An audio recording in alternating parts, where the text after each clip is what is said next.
Welcome back, everybody. Our first guest tonight is an Emmy-nominated actor you know from movies like The Hateful Eight and shows such as Justified, The Righteous Gemstones, and Fallout. He stars in The White Lotus, which premiered its highly anticipated third season finale on Sunday. All episodes are streaming now on Max. Let's take a look.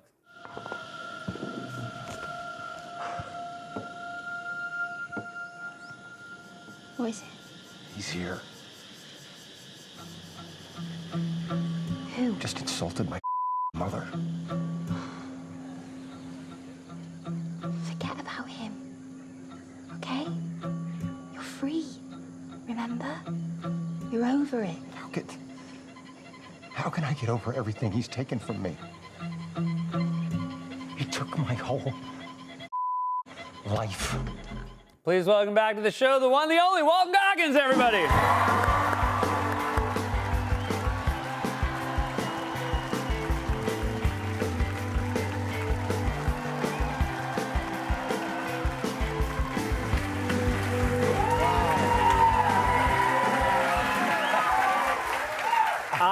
You know, for people watching at home, if you haven't watched the finale, we're going to spoil the out of it.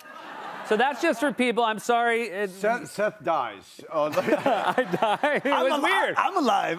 You're but alive. I really am alive. And then there's a weird scene where you, Rick and Chelsea are watching Late Night with Seth Meyers, and I die. And people are disappointed. They're like, I thought it'd be someone in the cast. Congratulations. This is, it was a really special show to be a part of. I can only imagine. You were fantastic the entirety of the season. Do you feel so relieved to be able to talk about it now?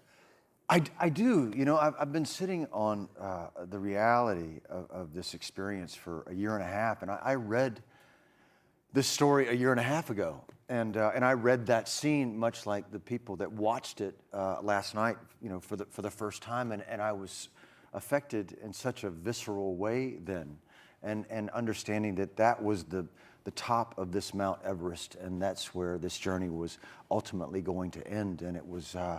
You know how to get there, and it just was in my body, and that sadness for so long, you know. Yeah. And it was really last night that I feel like I'm finally able to let it go. Did you watch it last night when it aired? Like, how do you consume it when it comes on? Well, we were given 6 episodes, kind of right out of the gate. So that's what I got too. I love that I got the same treatment. Oh, you did? Yeah. Oh, yeah. It's like I am in the cast. Damn it, I thought, yeah you are in the cast. And then we got 7, I think like right when 7 was kind of coming out, but no one got 8. Yeah. So we watched it with everybody else last night for the very first time. It was thrilling. I mean, it's rare. On a Sunday especially, it's rare for my wife to be able to like knock out, like start something at 9 and then it was it was extra long. Did she watch all We of made it. Yeah, we fully made it. Yeah. And my wife would have broken that into 3 parts. And you kept it from your wife. I did. Well, I mean, it's the Super Bowl of culture, isn't it? Yeah, right now it is. Yeah. But I did keep it from my wife. I told no one. And about 3 weeks ago, it had just kind of gotten to the place where it was just causing me so much anxiety. And she was visiting me in Los Angeles, and so I just decided to reenact the last 30 minutes of the show. For her, you know, and I did all of it. I don't have a lot of dialogue. Did you do? So, I mean, other than did you do other people's parts or just mine? Just but mine. I did like you know, talking to the therapist to Amrita, and it's like I need help. No, you don't understand. I really need help. Now, at any point, do you think your wife was like listening? I picked up Amy Lou and kind of walked across it. I did all of it. Was she ever like, I feel like I might want to wait to watch the show, honey? You know what?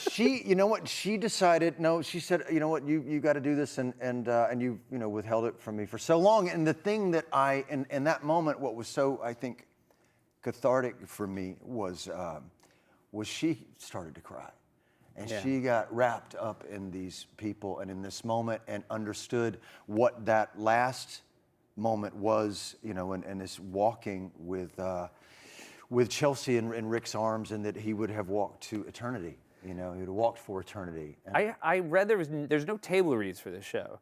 And so it's kind of stunning to realize, you know, you and Amy Lou are sort of finding it the way, because again, your connection as Rick and Chelsea was one of the most special things about the show this year. Thank you. How quickly into that process did you realize, oh, this is one heck of a scene partner? The very first time we met, which wasn't until Thailand, and we had lunch, and it was 3 minutes into the conversation before I think both of us realized that, okay, this is like Tribe, and this is going to be a very special person in my life, and someone that I can really go on this journey with, and it was like that kind of right out of the gate. And you never know, but I've had chemistry with a lot of people. Yeah. But Yeah, so good. sometimes by myself. Right, so That's my favorite. I'm going to cut you off. No, I didn't. No, but speaking of that, you and Sam Rockwell, old friends. Yeah. You guys had a scene this season that will be talked about for years and years. Yeah.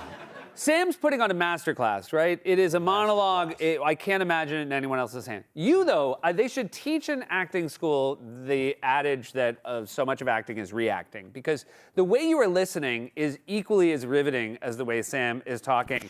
And it has become very memeable. And because, again, they cut you a bunch of times, and each one's a little bit different. A little bit different, yeah. What was I would assume that you did Sam's half first, yeah? Yeah, we did, yeah, because he was doing the heavy lifting, right? And it was, I just had in the back of my mind listening without judgment, right? Yeah. Because Rick had been so isolated and so down for so long with, in this vapid environment. He had no one to talk to. And the White Lotus, he wouldn't hang out with these people anyway. And he had no friends, he just had Chelsea. But all of a sudden, he becomes alive when he's around his friend. Yeah. He's got friends in the world, you know? And he listens to them, and they joke, and they're having a good time. And so we did Sam's coverage first, and he just, I just love him so much. And I think he's one of the best of my generation. And everything was different, and we just set the tone for Sam to play. And then when it came time to, to kind of do my coverage, he just went even in stranger, weirder places. But we always, not improvising, but because I just believe that you turn yourself over to an imaginary set of circumstances and you're just having a conversation with your friend. And this one particular take, we just talked about, well, how far is is the temple from here? Is this a neighborhood? Where do you go to eat? Whatever that is. And then all of a sudden, he just launches into this story in a way that I'd never heard it before. And it was like, really? Not really. Not really. A lot of people, when you read press about this, one of the draws was, obviously a Mike White script is a draw enough, but going to Thailand, you'd been before. This was not your first trip. Yeah. So how many years ago did you go? 18 years ago. Okay, 18 years ago, and it was not a White Lotus trip.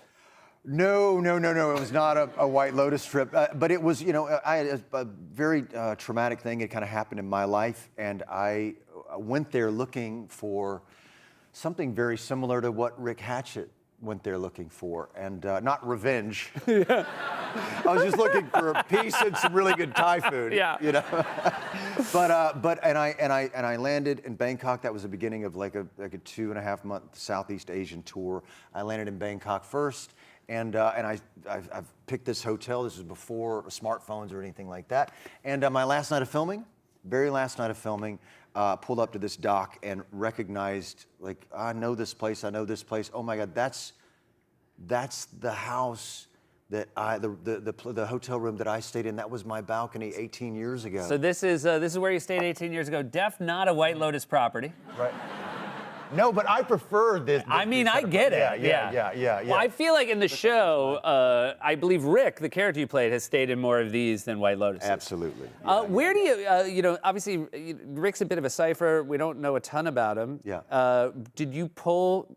Who were you using as inspiration? Well, we talked about clothing kind of right out of the gate, and they said we really don't have any idea what this guy wears, and I said, well, immediately James Woods in Salvador. Yeah. And called him, and I said, Jimmy, I'm going to steal your look. I'm not going to give you any credit. You're welcome, James. That's nice to call, though. Yeah. And then Hunter Thompson. Yeah. Hunter Thompson. But I've traveled a lot, and I've met a lot of Ricks along the way. I mean, I've drank in bars with Ricks, like a lot of people that have kind of been on the road. And so I felt like I had a really deep understanding of who this guy was.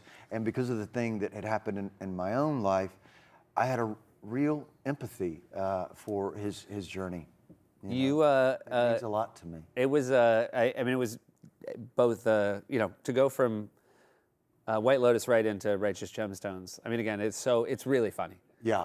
Where you thank see that guy, like that guy's now back as, you know, Baby Billy. You know, can I say something? Yeah. We didn't even talk about this backstage. We didn't talk about much of this backstage. Yeah, no, Free of course. flowing. But my very first day on the Righteous Gemstones, I swear.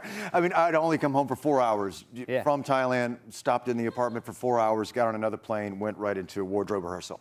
A wardrobe and all the rest of it. And then I walked on set like a day later in this ridiculous Baby Billy costume. Yeah, just if you Thinking- haven't seen the show, here's like, this is kind of this is a normal one. Yeah, and this is the one, man. Oh, This that's is the one, That's okay, the one I okay. like the very first day, and I walked on, and I'm like literally walking past everyone. I don't remember anyone all of a sudden, and I'm thinking I'm a grown ass man, like dressed like this. And we walked in to do this scene, and I say like I have like 3 lines, and first take got to me, and I said, "I'm so sorry, I don't know. I'm so sorry. What's my line?"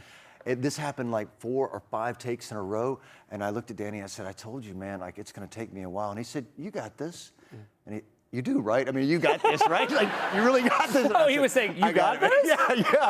Yeah. Well, it certainly pays off. Your son, 14 years old. Yeah. So I'm fascinated by, you know, a teenage son who's got a dad who's doing these various projects. What's he most drawn to of the work right now? Because I mean, Fallout. That's another one that a kid would be super into. Right, isn't it? you would think so, Yeah. but no, you know, he watched like the 5 minutes of the finale, you know, for some reason. And I don't know, all of his friends watch it, you know. Yeah, but does he have a favorite or? Baby Billy. Yeah, well, I mean, Baby Billy. Like the Righteous Gemstones. I mean, I would imagine for a 14-year-old, Yeah, it's hard yeah. to beat the Gemstones. Well, I mean, he has do your kids watch your show? Do they? No.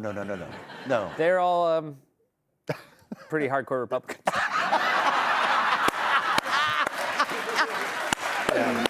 That's amazing. I mean, I don't know. Wow. Yeah, Yeah. What are you gonna do? You got to let them find their own path. You know. Yeah, you do. You're. This is very cool. You're in a film, fantastic cast. Your wife directed it, wrote it as well. Oh, The yeah, Uninvited. yeah. Yes, that's right. And you guys are going down. Is it going to be at South by? Well, no, we premiered at South by. Okay, great. And it's finally kind of coming out. This is fantastic. So this is a film your wife's been working on for a long time. Developed as a play first. It was a play. Yeah, it started off as a play, and she had 3 readings of this play. You know, one in Los Angeles, one in New York, and another one in London. And I wasn't invited to be a part of any of them. But I did get to be in the movie. Yeah, you're fantastic in the movie. It's a great Yeah. cast. Riv Sewell, yeah. Pedro Pascal, and Pedro it's a wonderful Pascal, film. Riv Sewell, yeah. Do you enjoy collaborating? How do you like being directed by your wife? You know, that's a process. Yeah. You know, kind of getting into that. You got there. She got good work out of you. That's right. You know. Finally, somebody gets some work out of you. Yeah. It is a very cool time to have you here, although I'm always happy to see you. Thanks so much for being back, Walt. Thank you for You're the having best. me. Congrats on the show, man. Congrats. Walton Goggins, everybody, all episodes of The White Lotus are streaming now on Max. We'll be right back with Sadie Sink.